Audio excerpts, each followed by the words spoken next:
Omulungi atulaba ku NTV nkwaniriza amacha golunaku olwaleero ziri ennaku z'omwezi 19 tuli mu mwezi gwa 10 omwaka 2024. Eno program ebigambo tebitta tubeerawo buli lunaku olw'omukaaga okuva ssaawa 3 ez'okumakya paka ssaawa 5 nga twogera ku nsonga ez'enjawulo naddala ezo eziba zigenda maaso mu ggwanga. Bingi nnyo ebikoze amawulire sabbiiti eno ne tujja kunokolamu kimu obudde bunabo tusobozeseza tujja kwogera ku ekyo okulaba nga tugezaako okutaanya byonna ebikikwatako. Tunaviira wano nkakasa ddala bulungi nnyo tujja kubanga otegedde. Ensonga gye tugenda okwogera ku lunaku olwaleero y'ensonga y'abasibe ba NUP mwe mwenna abagoberera amawulire nkakasa ddala nti mutuse olwaleero nga mwakitegedde nti abamu ku abo abaali baasibibwa baweza omuwendo gw'abantu 19 bakkiriza emisango egibadde gibavunaanibwa mu kooti y'amagye nga kati ekirindiriddwa kiki kooti kyegenda okuzzaako egenda kubasalira kibonerezo oba omusango gugenda kukomawo. Ebibuuzo bikyali bingi nnyo ebyetaaga okuddamu naye kirungi abakulu abagenda okwogera ku nsonga eyo bwe bali amateeka bagamanyi bulungi nnyo ate n'ensonga zino ez'eddembe ly'obuntu nazo bazimanyi bulungi nnyo. Abasibe bano bamaze emyaka kumpi ena nga bali mu nkomyo nga bajja ku kooti ey'amagye nga basomerwa emisango egyo naye sabbiiti eno bakkiriza nti emisango gino bagikkiriza. Kale ebyo bimu ku ebyo tugenda okutambuliramu olwaleero twagala kumanya byonna mu butuufu bwabyo ate n'ebibuuzo ebirala ebyetaaga okuddibwamu ng'ekibuuzo ekisinga obukulu kiri nti ekyabasibe ba NUP bano okukkiriza emisango kitegeeza ki ku ludda olw'ebyobufuzi ate era kitegeeza ki ku ludda olw'amateeka kubanga ffenna tukkiriza nti bawagizi ba kibiina kya byabufuzi ate ng'era bizze byogerwa nti baasibibwa lwa nsonga ezeekuusa ku byobufuzi nabo ne bwe babadde boogera mwalabye nga abamu bagamba nti abasajja baatubuzaabuza ne baagala okutukozesa ensobi. Kale ekyo kyongera okukkaatiriza nti ddala bano basibe ba byabufuzi. Kakati awo tugenda okutambulira olunaku olwaleero abakulu abagenda okwogera ku nsonga eno we bali nina ssaabawandiisi wa NUP David Lewis Lubongoya ono nno aze abeera nnyo mu nsonga zino ez'abasibe bano mbe mbadde nga nkola omulimu gwange gw'amawulire mbadde musangangayo ku kooti eyo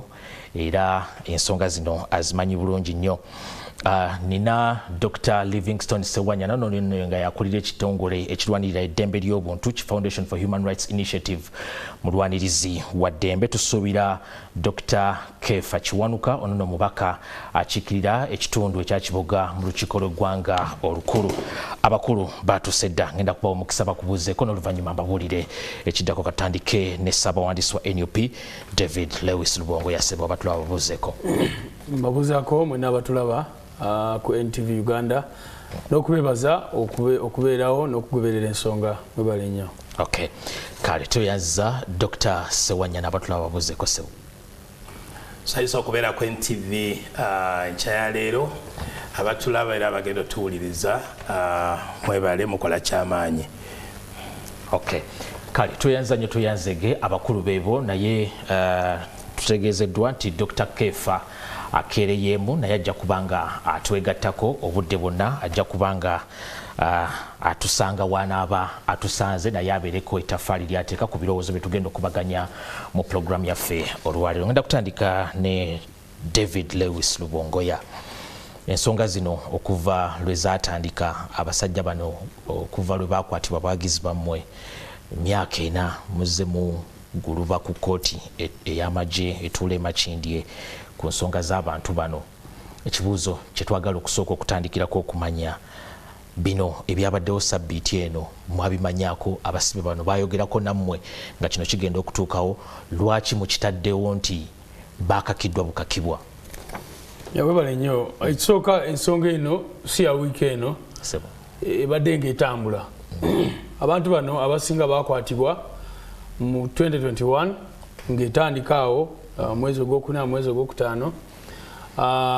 ne batwalibwa bawambibwa. In fact tebaali na arrested, bawambibwa ne basooka ne babatwala ne babatereka eyo okumala akabanga nno nga tubanoonya. Baali mu bantu bano betuyita missing persons nga tetumanyiwa gye bali.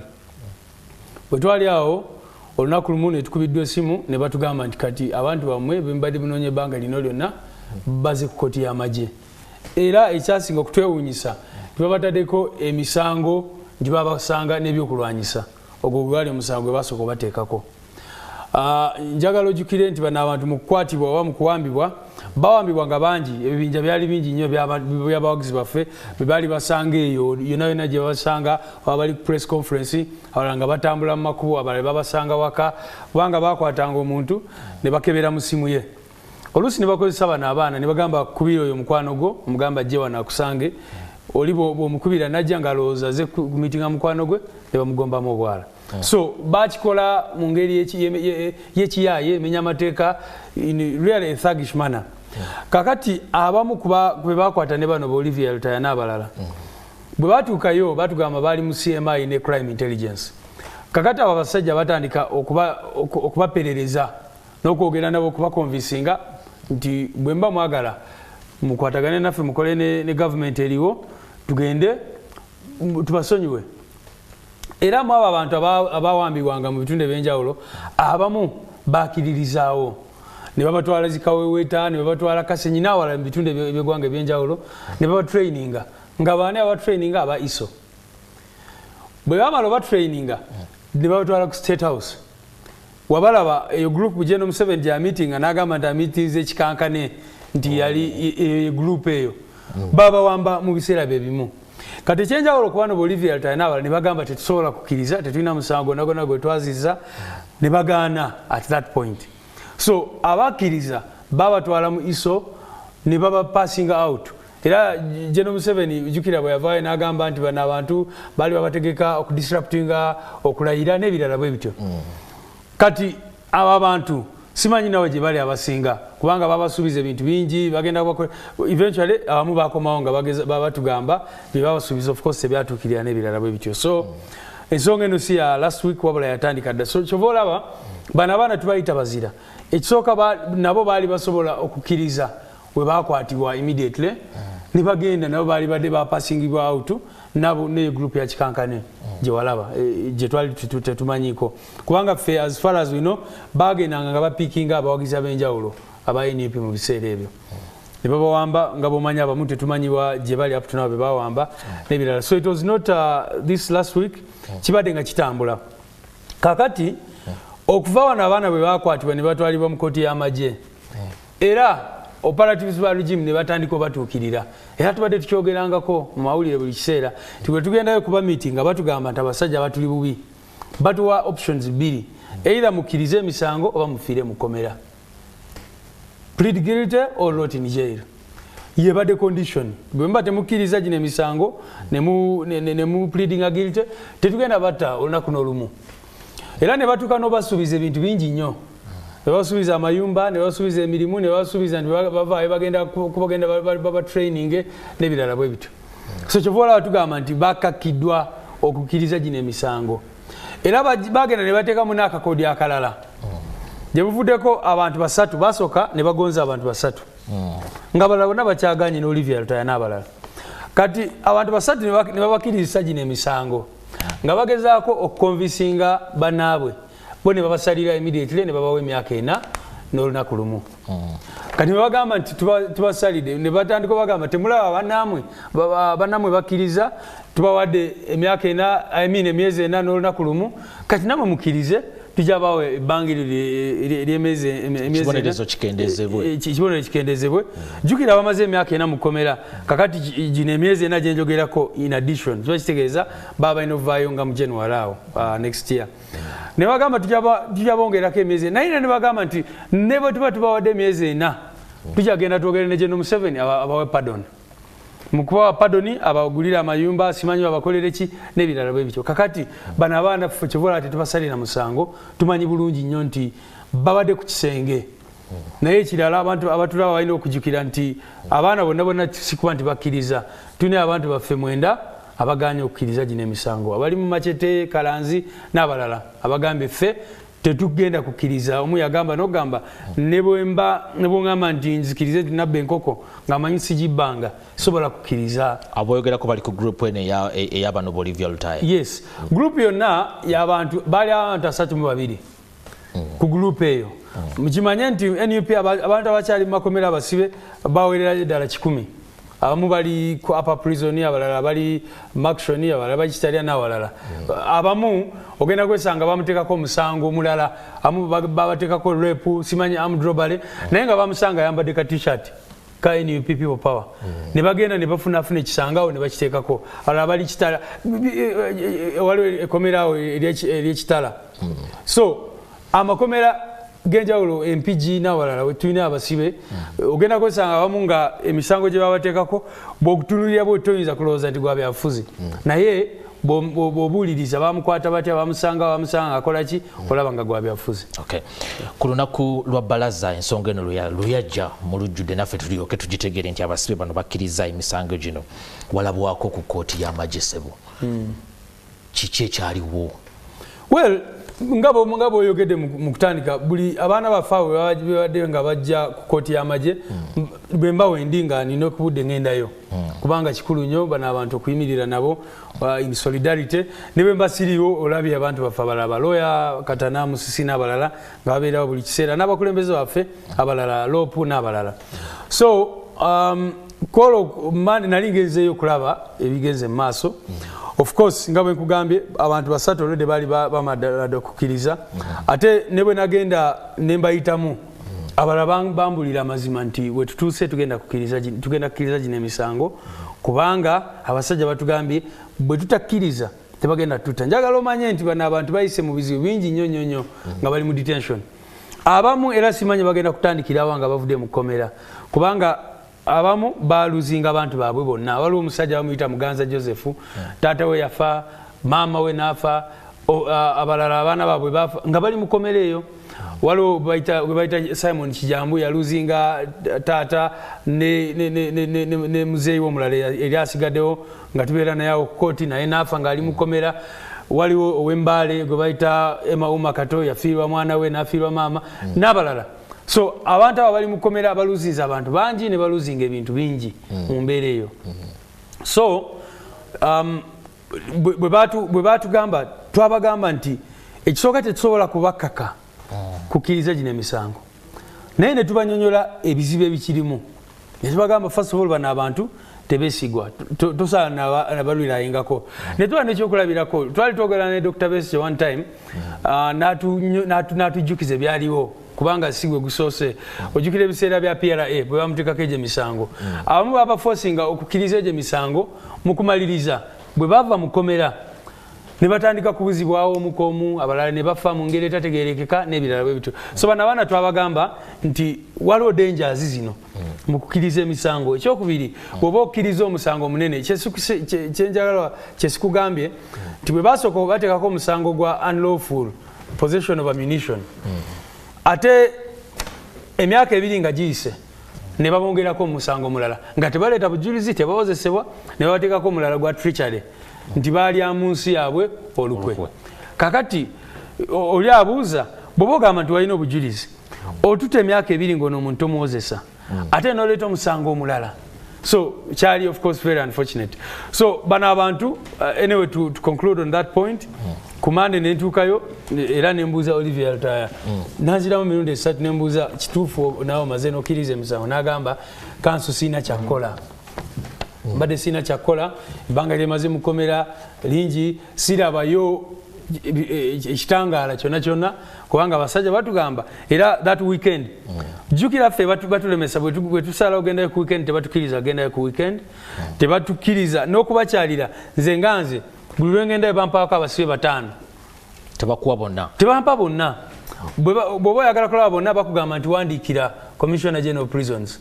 owandiike wayitewo akabanga bakuddemu bagambe kale tubakkiriza ogenda kubalaba naye ebiseera bino biseera ebisinga bwe ngendayo bakwako abantu 5 bokka oluusi ne bakweda kika 15 ate byonna bye mwogera abasirikale ba prisons ne operatives awamu baba balina okubeerawo nga bawulira buli kimu kye mwogera nabo.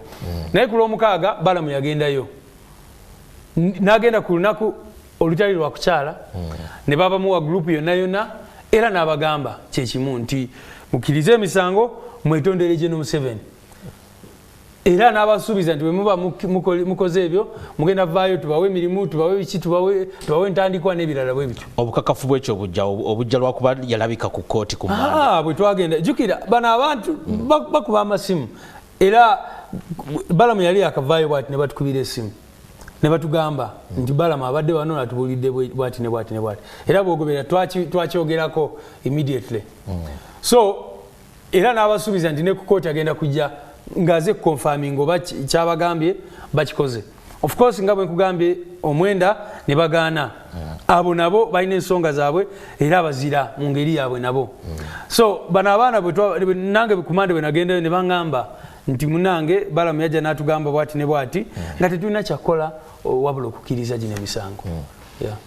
Ko ne mukimalirira awo nti babakase bukasi. Babakase kubanga nakuga ekisooka bw'olaba bituze twogera ebbanga lyonna buli tubadde nga tuvaayo nga tubagamba kubanga operatives ba state abamu nga bava mu CMI abalala bava mu military police n'ebitongole ebirala babadde nga bagendayo oluusi bagendayo kiro ate n'ekirala babadde tebakoma kuperereza bano abantu bokka ne family zaabwe. Era walaba Anti Olivia nga kyogerako abantu babadde bajja ne bamutuukirira ne bamugamba bw'okonvinsinga muwalawo okukkiriza gino emisango obwavu bwerabiri. Kale njagala kugende wa Dr. Livingstone Sewanyana naye nga tonnaba kutandika kutuwa nsonga zo. Mukulu atwegasseko Dr. Kefa Kiwanuka omubaka akiikirira ekitundu ekya Kibuga County mu lukiiko lw'eggwanga olukulu mu bufunzo bw'ekitalo osanze ssebo twatandise dda abatulaba babuuzeeko tugende ewa Dr. Sewanyana. Mbalamusiza nnyo bateesa bannange bwe tuli mu studio sibe webale nnyo okutukyaza mwebale nnyo mwenna abatulaba gye musinziira kyemukola gye kiri nnyo. Okay. Kale toyanzege. Dr. Livingstone Sewanyana ekirungi amateeka ogamanyi ate n'enkola eno ey'okulwanirira eddembe ly'obuntu omulimu guno ogumazemu ebbanga ddene. Ebigambo bya Ssaabawandiisi wa NUP obiwulidde bulungi nnyo. Mpuliddemu ensonga bbiri eddembe ly'obuntu n'amateeka. Kino kitegeeza kisebo ggwe mu ndaba y'ebintu. Webale nnyo Mwami Katamba. Okusobola okutegeera ensonga eno obulungi olina okuddayo ku mulamwa. Okuzza emisango kya buntu era ffenna tuzza emisango. Naye mu nfuga y'amateeka erambika bulungi nti omuntu bw'azza omusango kino kye kirina okubeerawo. Ekisookera ddala amateeka galambika bulungi nti omuntu yenna azizza omusango anaaleetebwanga mu maaso g'omulamuzi mu ssaawa 48. Ekyo kirambikiddwa mu ssemateeka. Ate omuntu oyo enkwata ye naye erambikiddwa. Bw'oba oyagala okukwata omuntu alina omusango gw'azizza ojja ne weeyanjula n'ogamba nze ndi inspector gundi oteberezebwa okuba nga wazizza omusango guno era tuwerekereko tugende ku police station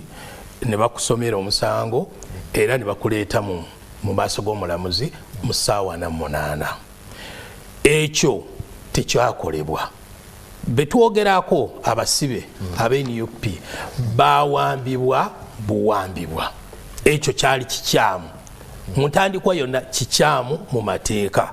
era tekikkirizibwa kuwamba muntu. Era tubadde tukuba omulanga emyaka gino gyonna kasookedde bawambibwa nti bwe babanga balina omusango gwonna gwe bazza babaleete mu kkooti n'obujulizi bawozesebwe n'oluvannyuma bwe babanga emisango bagizza basalirwe oba tebagizza bateebwe. Ekyokubiri mu mateeka tugamba nti buli lwawo okusalira omuntu omusango obwenkanya tebuyinza kubeerawo. Kye bayita justice delayed is justice denied. Toyinza kumala myaka 3 oba 4 mu kkomera n'osuubira nti eyo ensala eneebeera ya bwenkanya. Ekyo olaba nti olwedde mu nfuga y'amateeka kikyamu okubeera nti abasibe bano bamaze mu nkomyo emyaka 40 nga tebasalirwanga. Ekyo kikyamu. Ekirala kooti y'okuntikko gye bayita Supreme Court ya Uganda yasala musango wa Besigye n'egamba nti abantu ba bulijjo tebawozesebwanga mu kkooti z'amagye. abasibe abe NUP si bannamagye naye batwalibwa mu kkooti z'amagye ekyo kimenyera ddala ensala ya kkooti ey'okuntikko kubanga babasanga n'ebintu ebyefaananyiriza ebyamagye okutusanga tekitegeeza nti oli waki w'amagye ne bw'obeera nga bakusanze tekibawa beetu kubatwala mu kkooti y'amagye ezo kkooti marshal baziteekawo kkooti z'amagye ate ekira kye tulina okumanya kkooti z'amagye ziri wansi wa kkooti ey'okuntikko tukiyita mu luzungu subordinate courts n'olwekyo kkooti ey'amagye okuwozesa omuntu wa bulijjo kiba kitegeeza nti eridde olugaayu mu nsala ya kkooti enkulu nga bwe kagamba olaba nti buli kikolebwa tekiri mu nfuga kikyamu mu mateeka nga tetunatuuka nakugamba nti oba bakakibwa oba bakakibwa kyova olaba nti bulijjo tubadde tukuba omulanga nti abantu bano bwe baba nga bazza omusango baleetebwe mu kkooti eza bulijjo bawozesebwe baleete obujulizi obubakwatisa obubasingisa emisango kati ekintu ekirala bw'ogamba nti bakkiriza emisango mu kiseera kino weebuuza ekibuuzo ekijjira omuntu yenna kiri nti bakkiriza olw'obujulizi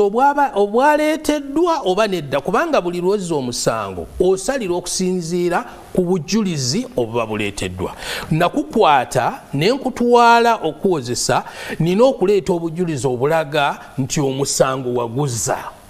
kati emyaka ena nga toleese bujulizi n'ogamba bugambi nti ngenda kukusalira kubanga wakkiriza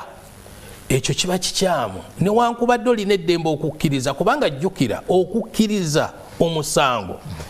tekikujjeereza tekitegeeza nti nno kaakati wejjeeredde omulamuzi akyalina ebbeetu okuwa ekibonerezo kyonna kyakoze eki kyayagala nga n'okwejjeereza mwekiri naye tusuubira nti wano bakwatibwa nga bwe bagamba mu misango babakwatibwa nga bateeberezebwa okuba n'ebintu by'amagye ekitegeeza balina omusango gwe bajja bagamba bali mu butujju kati kitegeeza baali balina okuleeta obujulizi mu maaso ga kkooti bawozesebwe bwe banga omusango baguzza babeere nga babonerezebwa naye kakati bw'ogamba nti mu kiseera kino emyaka ena nga gimaze okuyitawo n'ogamba bakkiriza nti bazza emisango gino kyeneebuuza bw'obujulizi buli ludda wa bwe wabakwatirako osobola okubatwala mu kkooti okubatwala mu nkomyo okumala emyaka 3 kumpi 4 ebyo byonna biba bikolebwa wabweru w'amateeka era ffe mu mateeka g'ensi yonna tukiyita impunity kitegeeza okola ebintu ng'obimanyi bulungi nti bimenya amateeka naye nga gwe weetwala okubeera waggulu w'amateeka ekyo tekikkirizibwa mu nfuga ey'amateeka ate era kuba kutyobola ddembe lya muntu kwegamba ebintu byonna ebikoleddwa ku basibe bano ne bwe babanga bakkiriza katugambe nti kati mu kiseera kino emyaka ena bagambye bakkiriza kiba kitegeeza nzikiriza omusango guno olw'embeera gye neesangamu nyigiriziddwa ntulugunyiziddwa siweereddwa bwenkanya era nga bw'owulidde mwami Rubongo yagamba famire yange eyinza okuba nga yasasika dda abaana bange tebakyasoma abazadde bange olusi bafudde sibaziise nako kaakati ntuuse ku nkomerero neŋŋamba owaaye nange ngenda kufiira wano kamale gakkiriza obwo tebubeera bwenkanya n'olwekyo tetugaana muntu ng'alina omusango gwonna gw'abazizza okuwozesebwa naye engeri gy'omukwata engeri gy'omuwozesa ekiseera ky'omuwozesezaamu kikulu nnyo mu nfuga ey'amateeka bino si bya bufuzi kubanga gwe nange ne mukulu ono enkya oyinza okuzza omusango naye ngenda kukwatibwa ntya ngenda kuwozesebwa ntya kubanga amateeka galambika bulungi mu nfuga ey'amateeka kino kyekibeerawo naye teweeyanjuliddwa toleeteddwa mu kkooti mu ssaawa 48 owozeseddwa mu kkooti eteri ntuufu omaze ebbanga ddene oli mu nkomyo kaakati oluvannyuma n'olyoka ogamba nti bakkiriza emisango bagizza n'olwekyo kaakati tugenda kubasalira oba kubajjereza ffe ekyo tuba tukitwalira ddala nti ekintu kyonna kikyamu. Njagala komawo kwewuwo nga sinaba kugenda wa Dr. Kefa, njagala komawo Mwami Rubongoya. Dr. Sewanyana alina kyayogedde n'agamba nti ebibuuzo bikyali bingi, obujulizi bwaleeteddwa, emisango ne gibaluma, oba bulijjo bajja ku kkooti era bulijjo beera ku kkooti. Bulijjo ku kkooti mukolawo ki? Abantu abo nno bakatambula ku kkooti ku mirundi egisuka 5 nga bajjanga bwe baddayo naye mu bbanga eryo bw'olaba emirundi egisinga babadde bajja formation tibazze ne basoma omusango nti gyeguli. Bannamateeka baffe ne bagamba twagala kuaplayinga bairu, twagala kukola ki, ne bagamba kale tunaabiraba. Okitegeera ebbanga eryo n'emirundi egyo gyonna tewabaddewo okuwoza kwonna bagenda kyoba olaba nkugamba nti guno omusango kati mu bbanga eryo lyonna kubanga babadde bagezaako okubakonvinsinga. Kakati waliwo ekiseera we baleetera abantu 5 ate nabo babaleeta kati olunaku ne bayinza okuleeta omu ne bayitawo emyezi 3 ne baleetayo omuntu omulala naye abantu be baleetanga nti bajulizi nga tebabamanyi baloya nga basooka ne bagamba abantu mugamba mwabakwata kubanga baleetanga either ba detectives ba iso naki mbu be babakwata ne bababuuza nti bano abantu mubamanyi nga tebabamanyi nga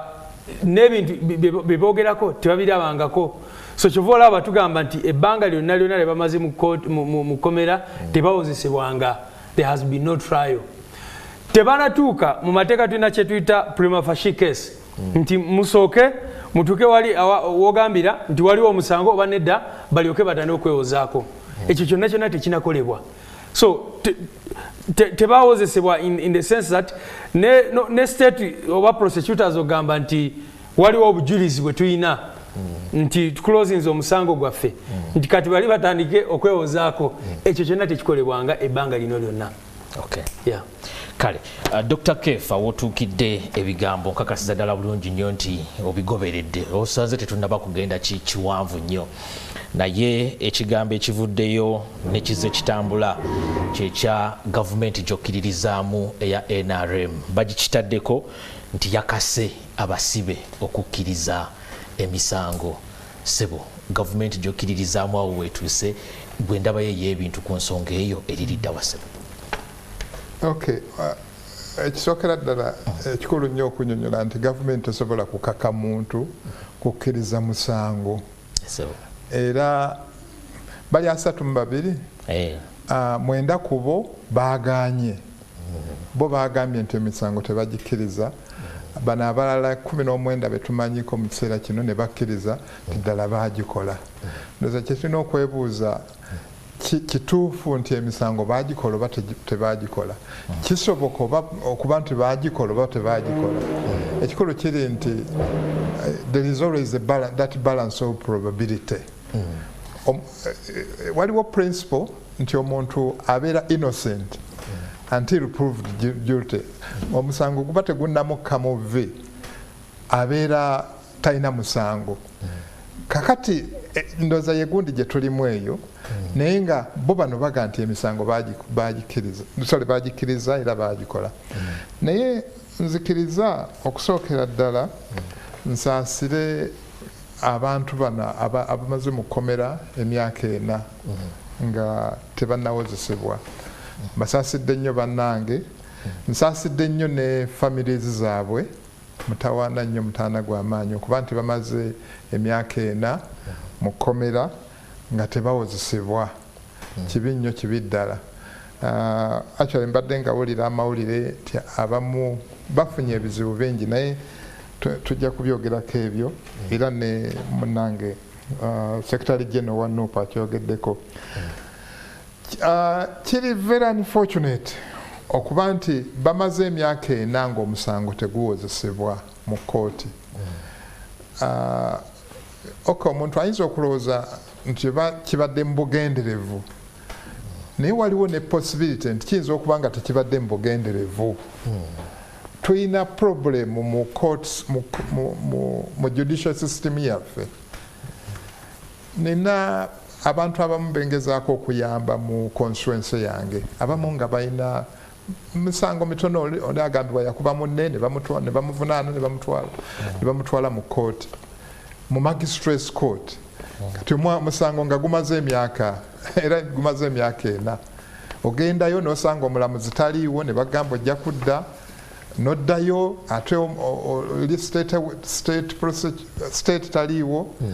omusango tegugenda kusobola kugenda maaso ne babanga batambulira mu mbeera eyo okutuusa kati ng'abamu benyambako bali ku bail kooti nga yabawa bail kale tulina kye tulina okukendeeza ekyo bannaye mukikkiriza nti tulina obuzibu mu judicial system yaffe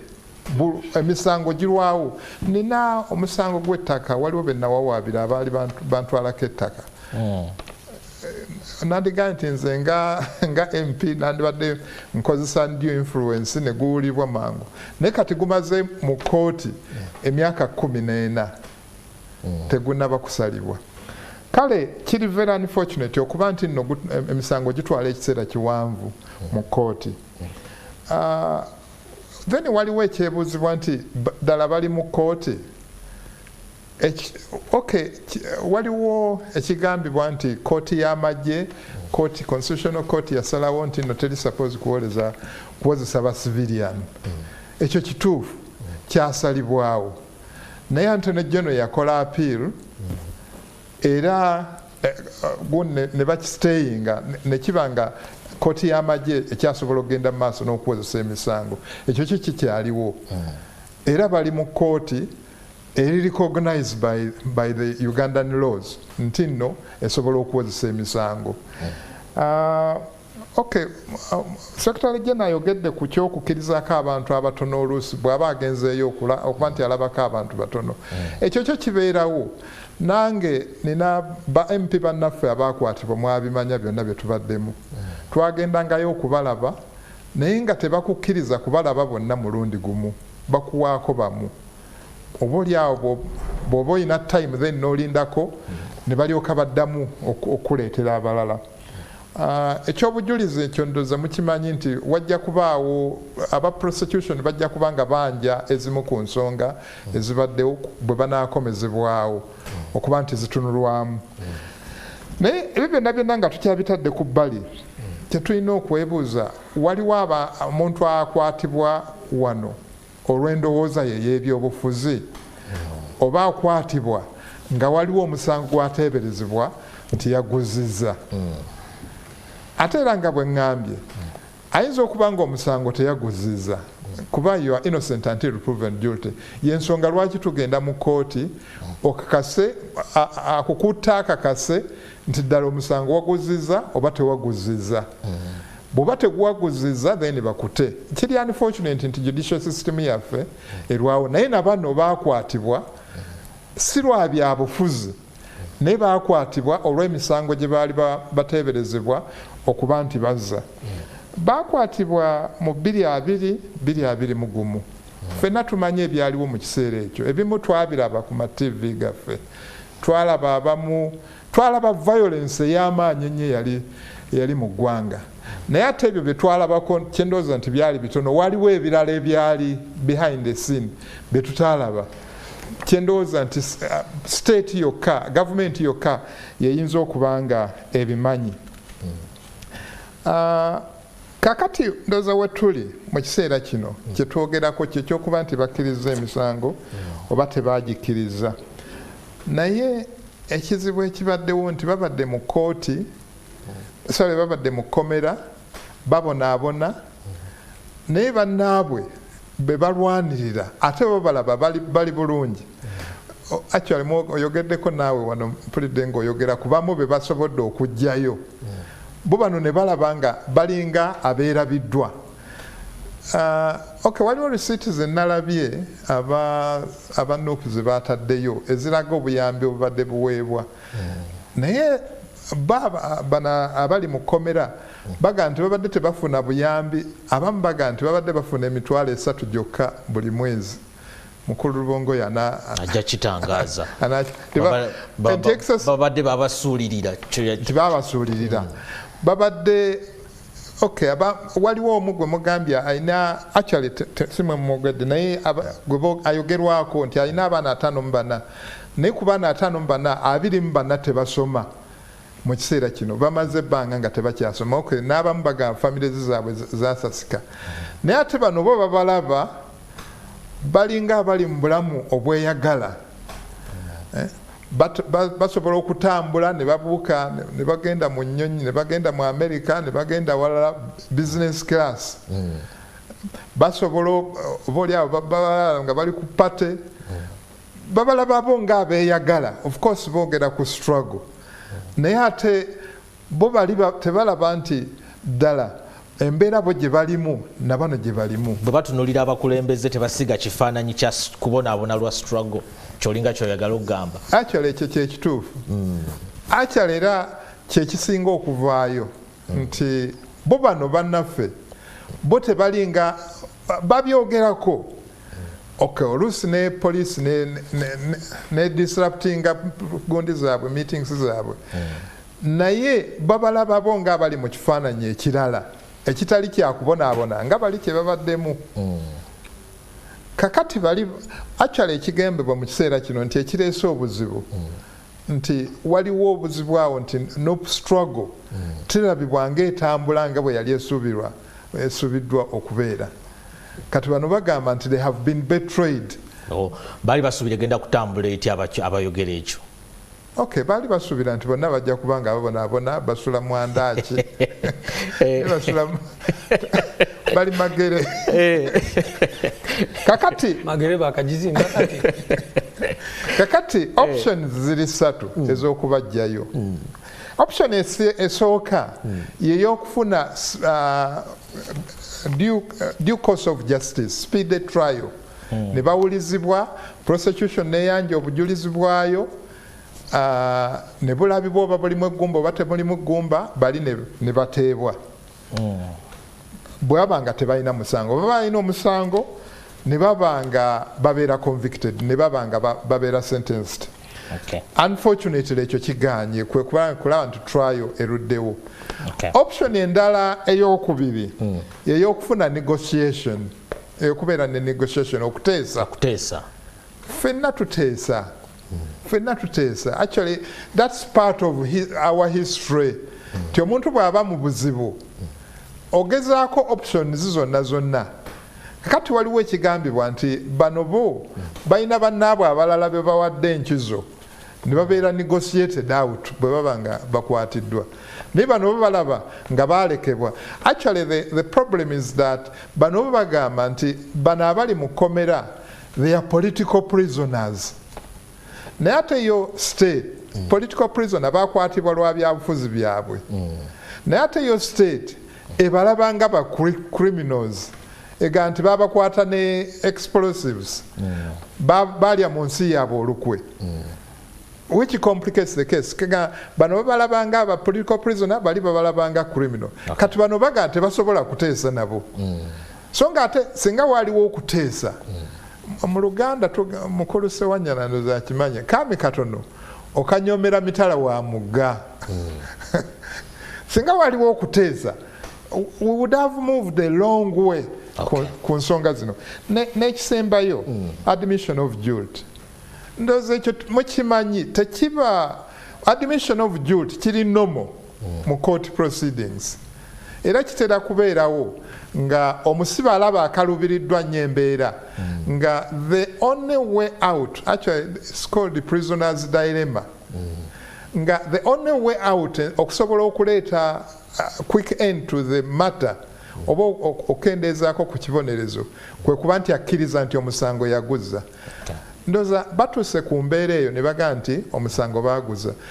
naye okugamba nti baaguza tekitegeeza nti gavumenti ebafoosinze actually balina lawyer waabwe Musisi oyo bamugoba Salambwa Simon somebody owamagye kati njagala ngomaliriza ku nsonga eyo omukulu Lubongo waliwo byalina okuttaanyaako ku byoyogedde kakati waliwo possibility nti omusango ekibonerezo kye banaabasalira kiyinza okukka ate ndabawo ne possibility nti bwe kibanga tugambe babasalidde emyaka 4 ku remand already bamazeyo emyaka 4 okay baba babatabuti waliwo ne chance nti charges ziyinza okubeera dropped altogether olwabino ebyabaddewo okay byonna byonna tukyageresa bigerese katubirire n'ekirala ekikulu ennyo kiteekwa okuba nga kyazze kye bayita pre-bargain behind the scene ndowooza no kapiteni wa lawyer waabwe abakulembera ayinza okuba nga yaba advising nti that's the best the quick and easy way of overcoming this matter. Katulinze ku lwabirimu is that Monday? Yeah, Monday. Then tulabe ekinadirira nsubidde era nsaba Katonda nti the matter ends there, then tulabe bali abalala kiki ekinadirira. Waliwo ebintu Dr. Kefa byakonyeko byenjagala otangazeeko mukulu Lubongoya ekyokuba nti byogerwa nti abasibe bano mwabasuulirira mubadde temubayamba ayina ne bakonyeko simanyi oba oyo mumanyi w'abaana abatasoma n'ensonga y'okuba nti enneeyisa ey'abakulembeze wabweru mu abatali mukomera teraga kifaananyi kya struggle gye muli musebo. Kyanaku nnyo nti oba osuubira omuntu nga Honorable Kefa okusobola okutegeera obulamu bano abantu bwe balimu. Wa musajja mukulu kyensuubira alina abaana, so really kiba kikyamu okujja wano ne tubalaatira mu nsonga eno kubanga nsonga eri serious nnyo yadde embeera y'abuntu. Bwe watandise okubasaasira naye ate ebyazizzaako nze ng'omuntu binsobedde kubanga sisuubira nti mpulira omuyise dokita kiba kitegeeza nti muyivu. Kakati bw'okwata omuntu n'omuteeka mu kkomera emyaka 4 nga tomuwozesa osobola otya kuvaayo nokijustifyinga mu ngeri yonna kubanga bwagamba nti babalabanga criminals babawozese ffe yebadde dimandi yaffe muleete obujulizi mugambe nti yes twakusanga nekyokulwanyisa kino gwe Olivia twakusanga ne kino gwe Machete twakusanga ne kino kigwe. Bano abantu kyendala okujukiza baali tebalina nakubeera ne kufayira emu babasanga mu bitundu by'eggwanga ebyenjawulo amu baali tebemanyiko baali tebalina kakwate kona amu babasanga Mbale abalala ne babasanga Jinja abalala mu bitundu by'eggwanga ebyenjawulo ne babaleeta okuba nti bagaana okuteesa ne lujimu ya Museveni ne bagamba kale mujja tulaba kati bateekeko emisango tutwabasanga n'ebyokulwanyisa. Dimandi yaffe gamba bino ebirala byonna kibiveeko bwe baba nga balina omusango ate Dr. Sewanya nabyogeddeko bulungi nnyo enkwatwa gye bakwatibwamu okubasibira in places which are not gazetted by law mu bifo ebitamanyikiddwa mu mateeka n'owulira nti bali mu safe house simanyi bali ku crime intelligence ne bamalayo emyezi abamu ku bo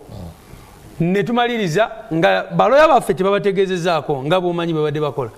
babatute mu kkooti y'amagye nga lawyers bwe baba raininga mu kkooti y'amagye twali tetukimanyi family zaabwe zaali zibanoonya ebbanga lyonna nga tezimanyiwa we bali. Kakati enkola eyo osobola otya okujja wano nojustifyinga ng'eggwanga lyonna litulaba. Ekyokubiri ekyokugamba nti mubala baffe abali bweru kyotegeeza bino byonna yayogedde ku Magere. President waffe Magere yali teriiwo nga tanagenda mu bino. Kyotegeeza yayina obulamu obulungi nnyo okusinga kati bwalimu. Yayina obulamu bubi nti yali abonaabona nnyo kati kusinga bwali. Juzi government ye yamukuba ne kati bw'omulaba atambula awenyera. Kakati eyo ye life comfort gyayogerako nga bwe tuba tusazeewo okukola activities tear gas n'ebirala ebigenderako bamukuba projectile kugulu. Ye abaye kambuuze ebyo byayogera bijjawa ffe kubanga ffe bwe tuba twagala ku mitinga bana abantu batulemesa kati yagamba nti bano abaana boogera kino ebyo babyogererawa ffe gye tutabeera okuwulira ebyo byagezaako okwogera. Atambuza narrative yemu lujimu gye badde etambuza kubanga bano abantu bwe babatukirira mu kkomera abo operatives benkugamba oluusi abagendayo ekiro bye babeera babagamba n'abaana baffe abakyawambibwa bw'ogenda ne mbakolako interviews mu b'amawulire era ebiseera ebisinga mubadde mubalaba bajja ne bamuwamba ne bamutwala era kansala waffe gwe bayita denisite gwe badde bakawamba naye essaawa ze yamalayo bamugamba ebigambo byenyini oyo kefa byayogera wano nti kaakati olaba mugenda kufiira bwereere balibo bali bulungi pulezidenti wammwe Kyagulanyi asiiba ku nnyonyi kati lwaki bakugambe nti abagenze kukola ki abagenda kukola mirimu gya struggle egitambuza egitwala struggle mu maaso naye kati baba bakola ekyo ekintu ogezaako okunafuya participation okulaba nga abantu tebenyigira mu byabufuzi era kyova olaba family z'abana abantu zibadde zigamba mu 7 buli kiseera nti bwe bogamba nti ebyokulonda tobyagala bijjewo nakyo tukimanye nti tuli mu military dictatorship Katonda yalisalawo mu kifo ky'okuorganizinga okulonda ate n'okifuula military operation n'owamba abaana b'abantu n'okola ki byonna byonna kubanga bano abantu bawambibwa kubanga baali bawagira ekibiina ky'ebyobufuzi bw'oba ogamba nti bazza omusango dimandi yaffe eri emu mubawozese muleete obujulizi bubakwate kakati ku nsonga za welfare sisuubira nti waliwo ekibiina mu Uganda ekirina budget nti yo ya welfare yakulabirira political prisoners sisuubira nti gyekiri fe NUP twatula ne tugamba nti bana abantu katutekewo budget eri special erabirire bana abantu naye ebizibu by'abantu biba bingi nnyo tetusobola kubyetika byonna byonna ne tubisobola juzi twabala ne tusanga tulina abaana 218 betwalina okulabirira abaana b'abasibe tulina categories 4 waliwo abantu abali mu makomera waliwo those are political prisoners waliwo abatibwa those who are dead waliwo aba disappearinga ababuzibwawo ngabo 18 betusiba twogerako ne leero betutamanyiwo gye bali notekako abali injured bebato chalinga ati kushabani waliwo bebatemako amagulu n'ebirala kakati ezo categories 4 kati nga bana abasibe bali makomera tubayambako buli mwezi just ka upkeep okulaba nga at least basobola kuyita mu mbeera eyo novao ngosanga aina abaana waka betaga kusoma kakati ino omusibe aina abaana betaga kusoma aina omuzadde ono mwana yali amulabirira ate nga nefuna yabo abasinga bambe yali ntono amu bali bavuga boda boda naki naye nga apambana alabirira family alabirira abaana be n'ebirala naye kati omusibe mukomera expectinga okumuyambako emere ikomero gimanyi era tutuka ne batugamba wakiri mutugulire omuchere mutuletere kino mutule sabuni n'ebirala ne tusindikayo naye novao nga family eliawo abazadde baabwe ebiki omuzadde alwadde yetaga x-ray ya mitwalo 5 yetaga kino so obote bwali badevunanyizibwa bwa kibiina kya byabufuzi naye ffe twasalawo nti bana abantu comrades baffe kyovola budget yaffe egenda nnyo ku bintu ebyo ku nsonga ezo ogambe mulina abaana basoba mu 2 bemulabirira mugenda kikola bbanga ki bwe kigenda nga kyalutentezi anti nakugambe era nabo kati benjogerako bakendedde nnyo kubanga jukira bwe twava mu kulonda twalina abantu abasuka mu 10 abaali bawambibwa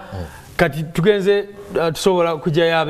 abamu n'abamu nga era bavuirayo ku beiru n'ebirala bwe bityo kakati it is very demanding era nebazako ku bantu abadde batukwasizako ku nsonga eno kubanga era kyovola wanakugambe nti tubeerawo tukoola abantu nti abantu gye muli eyo nga musobola okuyambako ku nsonga eno mututukirire ku kitebe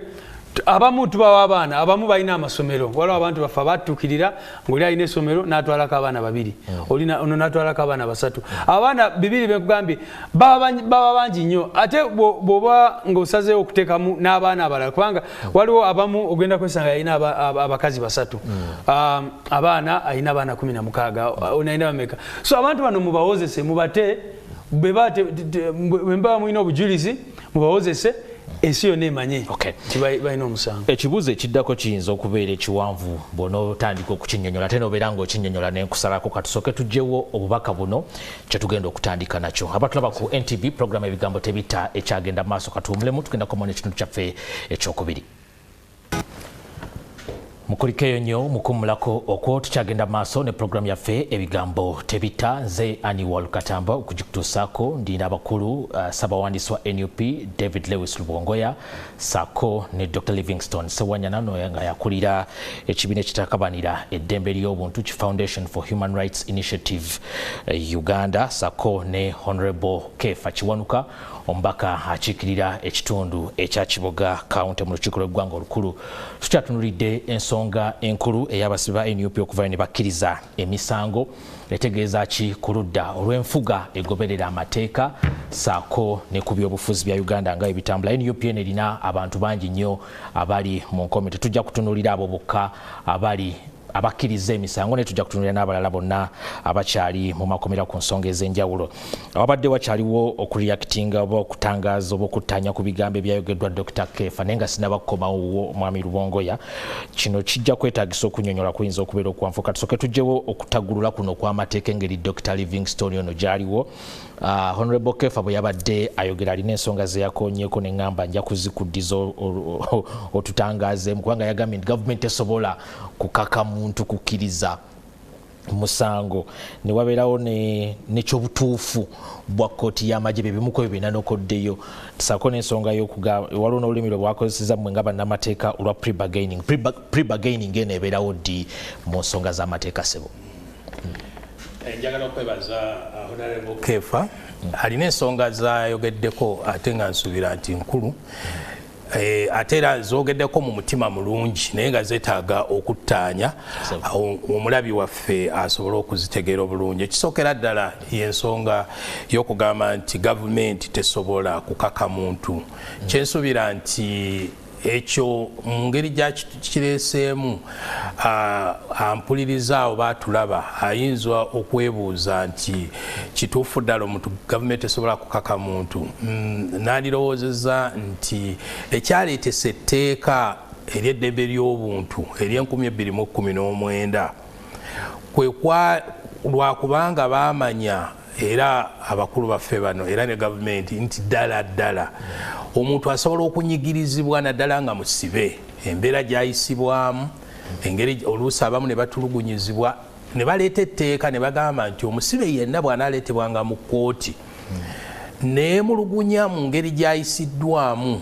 oba atulugunyiziddwa oba ng'alina ensonga emulobera okukkiriza okugenda mu maaso omusango, omulamuzi anaasooka nga n'ayimiriza n'asooka n'atunulira mu nsonga eyo. Ekyo kyali kitegeeza nti gavumenti era n'abantu basobola okukaka omuntu oba embeera omuntu gy'alimu esobola okumukaka ng'akkiriza ekyo kyatakola kyataakola era nsuubira ekyo kisobola okubeererawo ddala. N'olwekyo kituufu gavumenti esobola okukaka. Gavumenti kyeki? Gavumenti bye bitongole, abantu abakuumaddembe, abantu bonna abalina obuyinza balina engeri gye bayinza okunyigirizaamu omusibe ono ne yeesanga nga okusobola okufuna eddembe lye oba obuweerero, kati kiyita obuweerero, alina kusooka kukkiriza. N'olwekyo ensonga nsuubira nti badde yeetaaga okutangaaza. Ekyokubiri, Honorable agambye nti kkooti y'amagye ekola kituufu okubeera nti ewozesa abantu bano mu kkooti yaayo abantu aba bulijjo. Newankubadde ssaabawolereza wa gavumenti yajulira, tekitegeeza nti kati kituufu kkooti y'amagye okuwozesa abantu ba bulijjo mu kkooti yaayo, kubanga zino kkooti zaateekebwawo kuwozesa bannamagye mu mbeera za kinnamagye, mu mateeka g'ekinnamagye. N'olwekyo omuntu wa bulijjo bwe bakutwala tekiba kituufu. N'olwekyo okujulira tekitegeeza nti kati kino ekikolebwa kituufu. Okujulira kitegeeza yimiriza okutuusa nga tumaze okutereeza ensonga eno. Kwegamba okujulira tekitegeeza stay of execution. Okujulira ngenda n'enjulira, bwe mmala okujulira kiba kitegeeza kati embeera esigaddewo emala okutereezebwa. Naye ate bw'ogenda mu maaso kibanga agamba nti bwe njulidde kati nze mutuufu. N'olwekyo y'ensonga naye badde yeetaaga okutereeza. Kati ayogedde ku nsonga gye mpulira nti ntuufu ate nkulu ye kibayita pre-bargaining. Pre-bargaining nkola ya kkooti gye yaleetawo ennaku zino olw'emijjuzo n'okulaba ng'oluusi balina obuzibu mu kusala emisango mu budde, nti omuntu banaabanga bamaze omusalira omusango kati mu ngeri y'okwanguyaako embeera asobola okutwalibwa ne boogeraganya era omusango ogwo ne gukola ki ne gukendezebwa. Naye omuntu gwe batannasalira kubeeranga kukkaanya kubanga kukkaanya naye kutaasa kugamba kubanga obuzibu bwebutera okubeera nti oluusi abantu bakandaalirira nnyo bakusalidde emyaka 2 myaka 3 kati mu ngeri y'okutaasa okyasobola okudda n'ogamba nti omusango ngukkiriza naguzza naye ekibonezo kikole ki kikendezebwako naye baba bamaze okusalira naye kati bano abasibe betwogerako tebanabasalira era nga honorable ne SG bwayogedde tebanaba nakutuuka ku stage eri yakuwulira bujulizi kati toyinza kugamba nti naye nga bayinza okuteesa mu byobufuzi bwe botaddeko political lens kikkirizibwa naye mu mateeka toyinza kugamba nti kaakati sebo nkutaasa ntaasa ku kiki tetunaba kutuuka Mwami Rubongoya ensonga eno gye mbadde njagala okutangazaamu eggwanga ezeeyogerwa ne ku mulundi guno bano bwe bavuddeyo ne boogera ku nsonga y'abasibe bano okukkiriza emisango ne bagamba nti ekibiina kya NUP kibeera kityanga ku bano kisimbye n'ennakakongo okulaba nga balemerako abasibe bano bagamba nti ekyokukkiriza baabakase na bukasi ne kireetawo ebibuuzo bingi ne kireeta ekibuuzo bulijjo ekibadde kyogerwa nti NUP yali ekkaanyizaako ku nsonga y'okuyimbula abasibe bamu naddala abakwatibwa ekalangala era amannya agatera okuwulikika oli bwakireeta abuuza Edi Muto yavaayo atya mu kkomera Nobianiri yavaayo atya mu kkomera sebo bitwagala okumanya so ekizibu kye tulina anti problem abantu balina okutegeera nti obuzibu tulina mu Uganda kati instead of serving the people mu kifo ky'okuserving abantu government ya General Museveni yasalawo ekole kyonna kyonna ekisoboka okwenywereza mu buyinza tulemu gye bakozesa nnyo ogezaako kukola ekyo bagita propaganda basasula abantu bangi nnyo okuvaayo n'ebintu bye batalinako information yonna yonna nga nabo bamanyi bikyamu naye ne babeerawo nga babyogera nosanga omuntu omukulu ng'ali ku TV ng'agamba NUP yateeseza Edi Muto ne Nubianli okuva mu kkomera era no babuuza kyaliwo ddi kankonfaminge era ne juzi nakyogerako nti NUP tenegotiatinganga for the release of any political prisoner ate nga tulina ensonga zaffe ezirimu eggumba bw'olaba Edi Muto ne Nubianli bwe babeera mu kkomera first of all babakwatira ki babasanga nga bali ku campaign ya president waffe Kalangala ne babajjayo bali si bokka initially group yalimu abantu abasuka mu 8 bwe bamala wamu ne babaleke Masaka ne baselectinga amawe be balowooza nti bagenda kukola kinene nnyo mu kalulu kubanga jikira babakwata nga akalulu kali kasembera ne babawamba first of all court yali ebawadde bail e Masaka ne babavuga straight nga bamaze okuba profiling ne bagamba nti bano be basinga okubeera ab'enkizo mu nsonga eno gye baliko bano abantu ey'okujjako nakyemalira ne babavuga straight ne batwala kooti y'amagye nga baloya baabwe tebaliwo n'ebirala ne batwala Kitalya gye baamala emyezi egikunukirira mu 7 nga bali eyo babateekako musango ki bagamba nti bano abantu bonna gurupu eyo nayona gye basanga eyo ne Olivia Lutayano yali mu gurupu eyo kubanga bwe bamuta ne baddamu ne bamukwata kakati ne bagamba nti group eyo nayona bagisanga ndowooza zaali magazine 2 oba n'amasasi 3 abantu abo bonna nti babasa ate jukira babakwata nga 3 December naye bw'olaba charge sheet yali egamba nti babasanga ne bino ebintu 3 January nga 3 eza January kakati munansi ayogera ebigambo ebyo ye abalowooza ki nti bano abantu babakwata nga teri musango gonna buli omu yali akiraba nti byabufuzi baali baagala ku cripplinga presidential candidate waffe nga baagala abantu bonna bana abamuli okumpi babeere nga tebaliiwo bwe tugenda mu kulonda era kyatukosa nnyo kubanga security team ye bonna baali babasibye era naye ne bamuteeka under house arrest ne bakola byonna bye bakola okubba obululu n'ebirala byonna bye tumanyi kaakati waliwo n'ensonga endala gyayogeddeko munamateeka mu ssemateeka wa Uganda waliwo ekintu kye bayita right legal representation era wenjogerera eyo right naye badde violated lwaki bano abantu babadde baperereza nti bakkirize emisango condition emuje babagamba nti muyina okusooka ne mu disowning abaloya abadde babawolereza ne mutekinga on lawyer w'amagye you can imagine era bwola bali abasatu bawandika ebbalo ne bagamba okuva olunaku lwaleero tetwagala kanso Katana ne Musisi batuwolereze wabula twagala lawyer w'amagye gwe bayita Busagwa yaba atuwolereza ne bano bennyini balamu bwe yagendayo bwagendayo n'abalaba ne bakola ki kumande bajja n'ebbaluwa egamba nti ffe tukyusiza lawyer kati twagala lawyer w'amagye yaba atuwolereza gw'olaba nti bano abaana basobola ogamba nti lawyer w'amagye asinga baloya baffe okumanya amateeka oba okurepresenting interest zaabwe nakyo bakibakaka lwaki bakola ekyo bamanyi nti bwe basigala ne lawyers baabwe bajja kubawa amagezi amatuufu n'ebirala ojjukira eno trial okumanya nti wabaddewo miscarriage of justice y'amaanyi nnyo ebadde mu kamera mu mateeka kye bayita in camera baavayo ne bagamba nti kubanga guno omusango gwekuusa ku byobufuzi ne baleetamu mu security interest ekyali tekiriyo bakikola ekyo oluvannyuma lw'oyo musibe essaanya okubalabisa emirundi ng'esatu ena nga buli bajja mu kooti abaleekanira n'abagamba mutuwozese oba mutute kati bagamba bano tetukyayagala kamera ziwano ne basaba nti twagala omusango gubeere in camera era kooti y'amagye nekkiriza ne bagamba nti kati ebbanga lyonna abamawulire badde tebakkirizibwa kuyingiramu era ne mande newedde nga abaana bagenda kubasalira okubaforcing okupleading guilty baloya abalala abataali oyo noloya w'amagye babalemesa okwatendinga court session eyo naye ate weewuunye ekirifane kooti bagamba erimu in camera naye full figure oyo gwetuulira nti advisor Museveni akirizibwa okubeeramu mu kooti y'amagye ye n'atuulamu naye abazadde baabwe ne balemesa okuyingira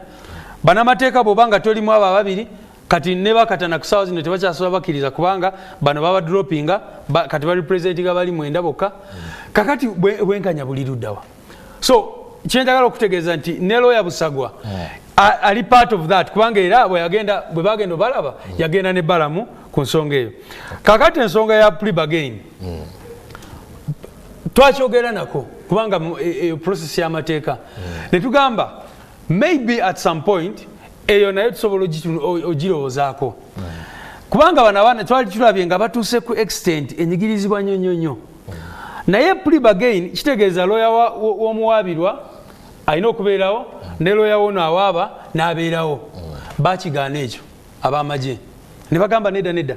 nga bwe baba bagenda kulaba abantu baffe tebaagala tutegeere baagala kutuula nabo so plea bargaining kitegeeza okulamuza okuteesaganya naye bakigaana ne balaga nti tebaagala anything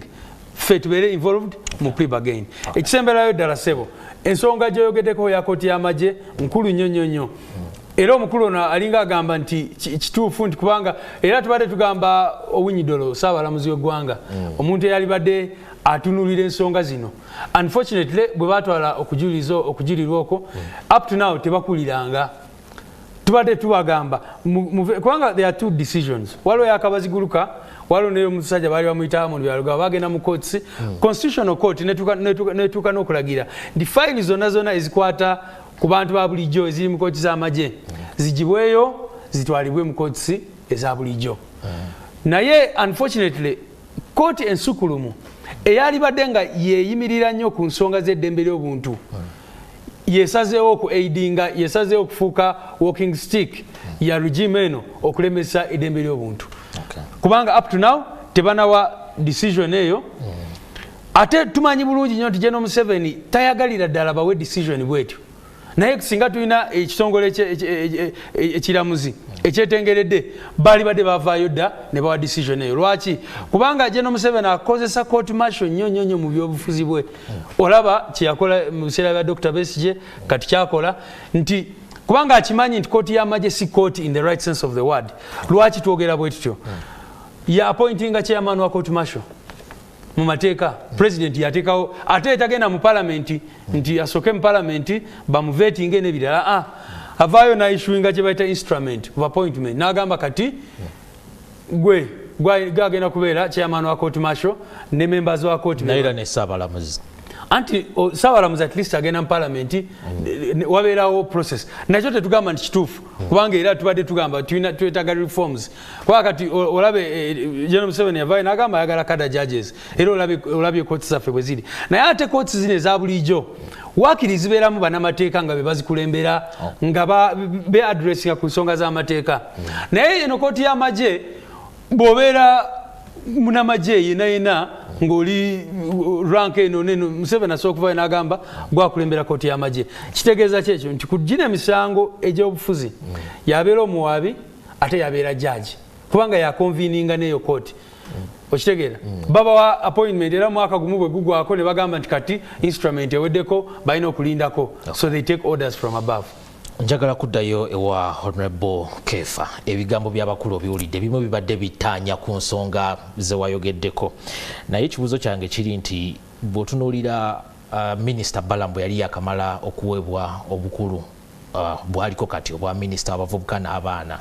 yavaayo n'asuubiza nti ku bimu ku byagenda okukola kwe kulaba nga abawagizi ba NUP abasibibwa olw'ebyobufuzi nga bava mu makomera era n'asaba ne Parliament yasaba kuli oludda oluvuganya bamuwe lisiti eyo atunule mu nsonga eyo ni kakati biringa ebitandise okuvaayo bw'omutunulira sabbiiti eno yabaddeyo ne ku kkooti era n'agamba nti bwe banaabeera basobodde okufuluma babasalidde ekibonerezo nja kwogera ne pulezidenti nga minisita abasonyiwe ba baddiremu mu mbeera eyo nekireeta ekibuuzo waliwo ababadde babyogera ennaku zino nti minisita Balamu kugenda mu nsonga eno nga bw'agiyingiddemu olwaleero etandise okusiga ekifaananyi ekibi eri gavumenti bw'owulira ku lupimo lw'amateeka abakulu nga babadde balwogerako eringa eraga nti gavumenti teyagoberedde mateeka gabadde gasaanidde kugoberera oba kisiize ekifaananyi kibi eri gavumenti okkiriziganya n'abantu abalina endowooza eyo sebo sikkiriziganya n'abantu balina ndowooza eyo ekyale owekitiibwa Balamu ali mukola mulimu gwe nga minisita ow'abavubuka n'abaana era alaze okulumirirwa abavubuka n'abaana abakwatibwa era ndowooza nandibadde nange ngezaako nnyo okulaba nga wabaawo ekikolebwa babe nga bateebwa kale ali mukola mulimu gwe naye ndowooza oba NUP bwe bakitaddemu bakingizaamu ebyobufuzi baga nti kyakola yandibadde takikola naye nzikiriza waliwo nange kyenandyagadde okuttaanya mukulu sekretary general yagaa nti ndi mukubalaata bubalaasi omusajja attaanyiza obulungi ensonga nonga ndi mukubalaata bubalaasi kikisebo kyenjogedde ekibadde ekyokubalaata ate awulidde byenjogera najja nawulira newatandikidde Kefa abadde ali mukubalaata bubalaasi naye njagala okutegeeza nti abaana bano abakwatibwa balina families gye bavaamu kababe nti balangirira nti ba-NUP abamu bayinza okuba nga baganda bange abamu bayinza okuba nga bannyinaze we are related we are all the same people kale njogera nga nange nina okubalumirirwa era n'okulaba nti obuzibu buno obuliwo buba nga buvaawo wano mu Buganda kyale ffenna tulina bwemmaliza ano tugenda kuziika eyo waliwo Wakiso waliwo muganda wange kansala wa NUP naye nze ndi wa NRM kati bw'aba afunye ekizibu obukosi aba NUP bagamba nti oyo waffe wa NUP naye nange mulumirirwa bw'aba ng'omuntu wange muganda wange ekyo ndowooza mukulu Bongo yamwandibadde nga mukimanya nemanya nti naffe tubalumirirwa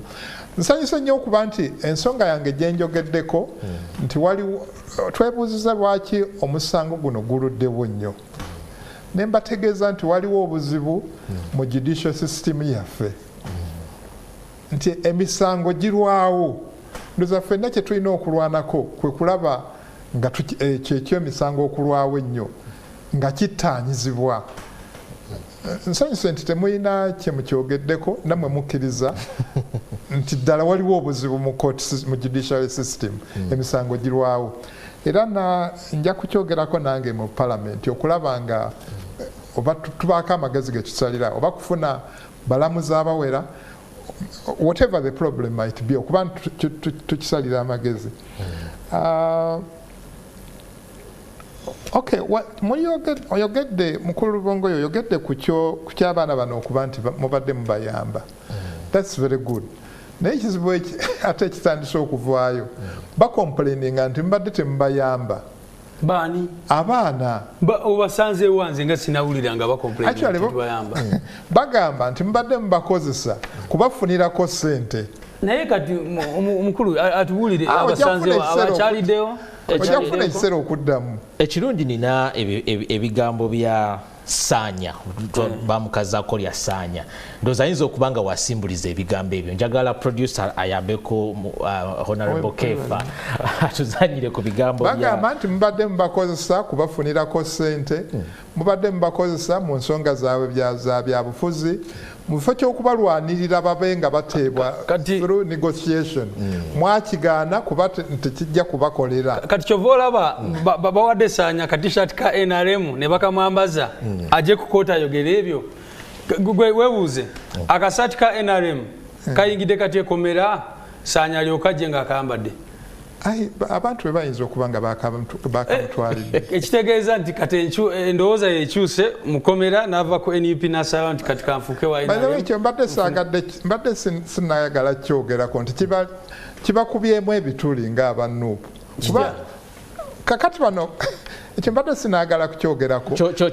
kyogereko kubanga twalaba Saanya ng'avuddeyo kati bamwambaziza akatishat kaero byonna mbiina wano bano abantu bankubira essimu era olunaku lwajjo Olivia Lutaya twayogeddeko ku ssimu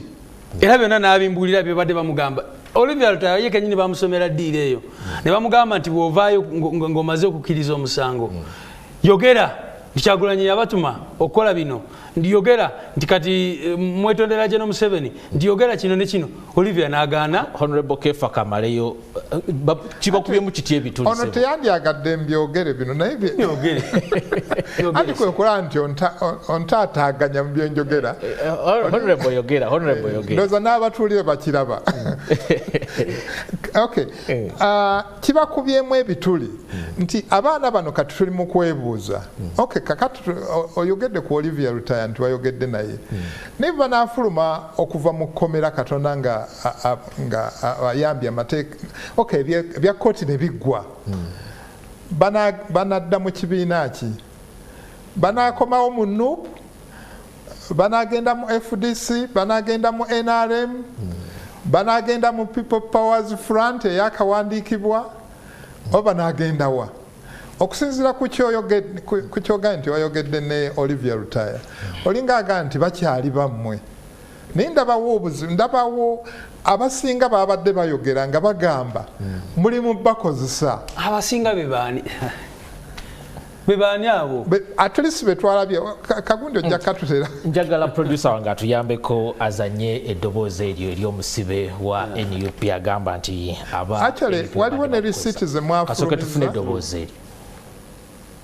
eryo naina kasete nenja buwadela busima ne mugambire president asonyura nange basikaine rukanga mukabirira minister w'abaana n'abavubuka muveera mu mutaso omusajja tukola mu ssente nze bampita Saanya mu haidini musayi gwa Bobi Kyagulanyi muwabula kubanga gezi ga buwadde yayimbe tasobola kulembera ggwanga lino nsaba omukulembeze w'eggwanga oyingire mu nsonga zaffe president ndowooza byebyo ssebo Honorable Lubongoya oyo Saanya okumala ebbanga first of all baali bamusomera ddiiro eyo okumala ebbanga ng'aganye kati nakugambye time bwetuuse ne bamutuukirira actually yasooka okwogera naye yali oyo full figure gwenjogeddeko bwe twagendayo n'atubuulira n'agamba omukazi anemeddeko baagala njogere bwenti ne bwenti ne bwenti time netuuka ne batendewalirwa kati ngoyo Saanya ate n'ekirala bye babasuubiza biba bingi nnyo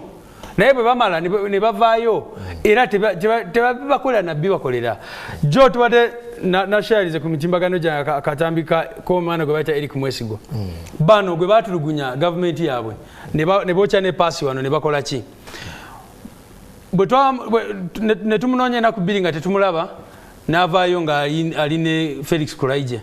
n'agamba NUP yamwokya n'ebirala baali bamusuubiza kyoyo Eric Mwesigwa enyumba ne bamusuubiza emmotoka ne bamusuubiza ssente ne bakola ki n'avaayo n'ayogera byeyayogera oluvannyuma bye bamusuubiza tebabimuwa completely n'avaayo era mawulire n'agamba gavumenti eyanjokya yantulugunya